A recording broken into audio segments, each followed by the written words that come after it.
एक बार एक कवि हुआ करता था। उसकी माली हालत इतनी खराब हुई कि घर में खाने के लाले पड़ गए।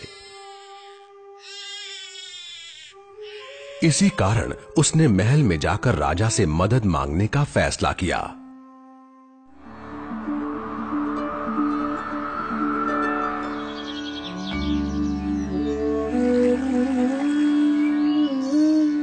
राजा के बुलाए जाने पर उसने अपनी कविताएं पढ़नी शुरू कर दी। वाह वाह वाह वाह वाह वाह। राजा बहुत प्रसन्न हुआ और उसने कवि से अपना इनाम मांगने के लिए कहा। कवि ने मोहरों से सजे शतरंज की ओर इशारा करते हुए कहा, महाराज, अगर आप पहले खाने में चावल का एक दाना रखें और हर खाने के लिए उसे दुगना करते जाएं, तो मैं समझूंगा मुझे मेरा इनाम मिल गया। बस इतना ही? राजा ने पूछा। सिर्फ चावल का एक दाना और सोना नहीं?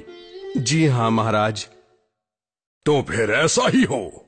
दरबारियों ने चावल के दाने रखने शुरू कर दिए। पहले खाने में 1, दूसरे में 2, तीसरे में 4, चौथे में 8। इस तरह वो रखते गए। जब 10वें खाने में चावल रखने की बारी आई तो उन्हें चावल के 512 दाने रखने पड़े। 20वें खाने तक संख्या बढ़कर 5,24,288 हो गई।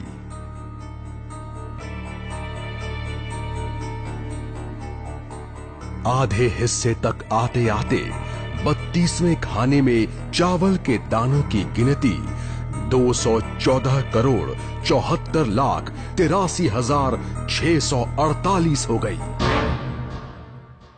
जल्द ही गिनती अरबों खरबों में बढ़ गई। आखिरकार अभागे राजा को अपना पूरा राजपाट उस चतुर कवि के हाथों सौंपना पड़ा। और इसकी शुरुआत चावल के सिर्फ एक दाने से हुई थी। कहानी की सीख: चक्रवृद्धि की ताकत को कम नहीं आंकना चाहिए।